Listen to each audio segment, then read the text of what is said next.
Hello, welcome to SGT University.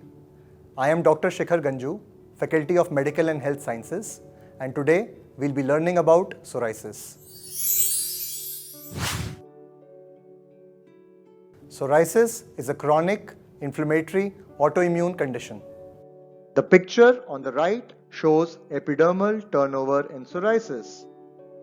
The epidermal turnover time, which is the time taken from the cell from the stratum basale to reach the stratum corneum and be shed off, is normally 28 days. In psoriasis, this epidermal turnover time is shortened to 4 days, as a result of which there is rapid accumulation of scales seen on the surface of skin. To understand psoriasis in detail, we need to delve into the pathogenesis of psoriasis. Psoriasis is multifactorial.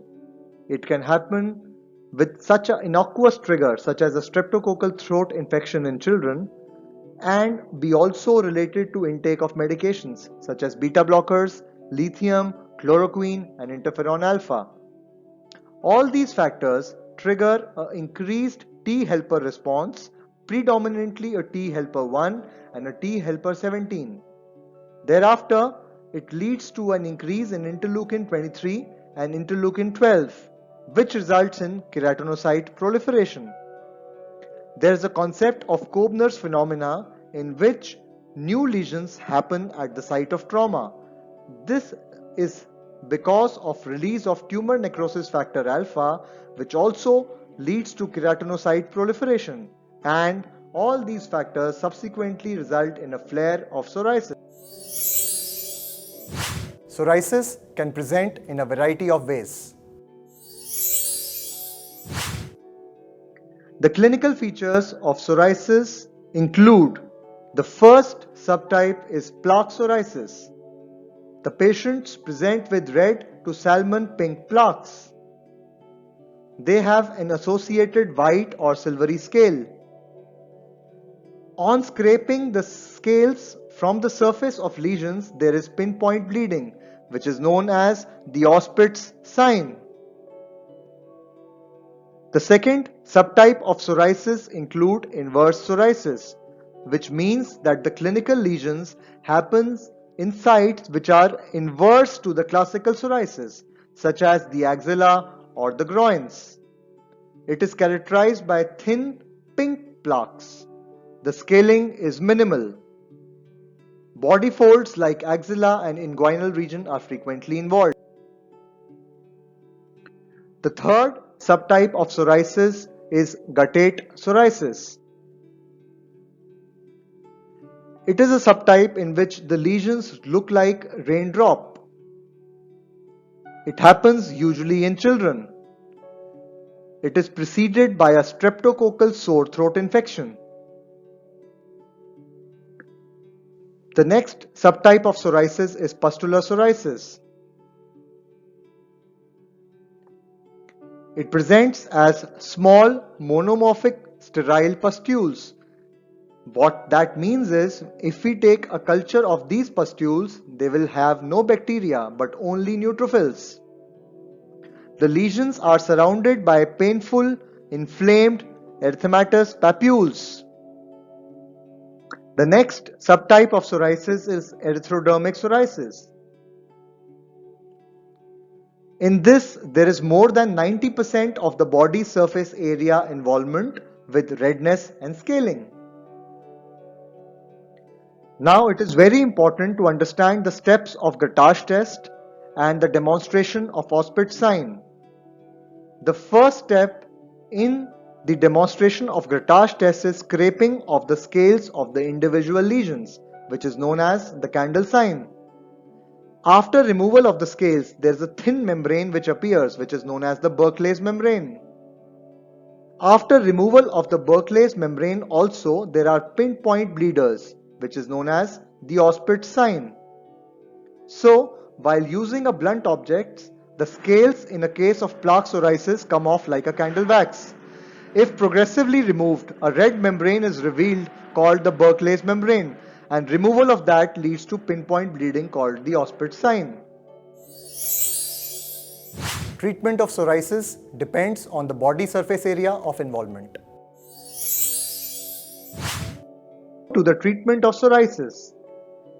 The treatment of psoriasis is divided based on the body surface area of involvement.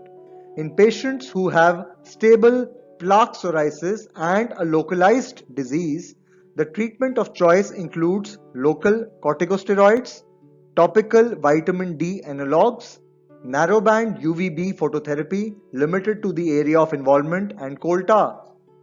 In patients who have extensive but stable psoriasis, that is psoriasis involving more than 30% of the body surface area, or psoriasis which is recalcitrant to the local therapy, patients are advised to take narrowband UVB, PUVA therapy which is Sorolin and UVA, PUVA therapy combined with acitretin, oral methotrexate, oral cyclosporin, and oral or injectable biologicals.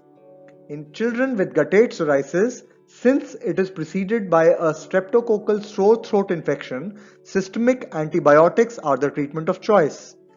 Mild topical steroids combined with emollients and then UVB therapy can also be given.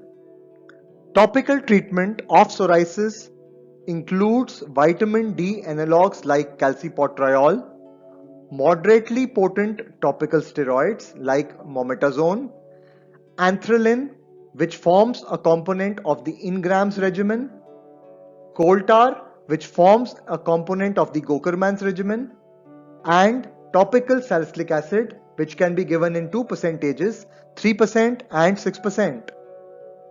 The systemic drugs used in psoriasis can be divided into two categories. The first is the non-biological agents, which includes methotrexate given in a dose of 7.5 to 20 milligrams per week.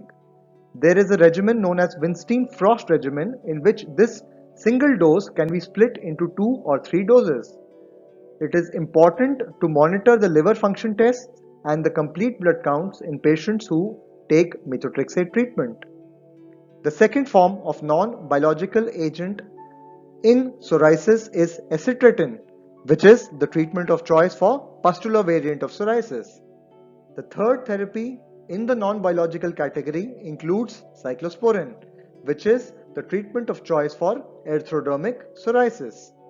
Coming to the biological agents in the treatment of psoriasis, these agents have now occupied a very important place in the treatment of psoriasis and is considered to be the treatment of choice in countries foreign to India.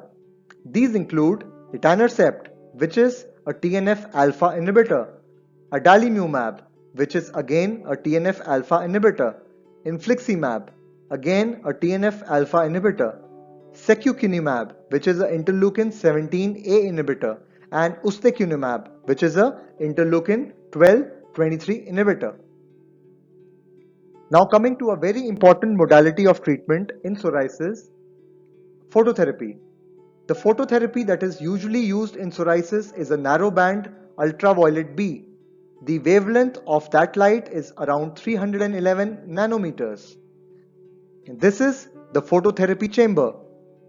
The phototherapy in psoriasis works by formation of DNA photoproducts within the cells, and it also inhibits or suppresses DNA synthesis within the psoriasis affected cells, as a result of which the epidermal cell turnover time is increased and there is decreased production of scales.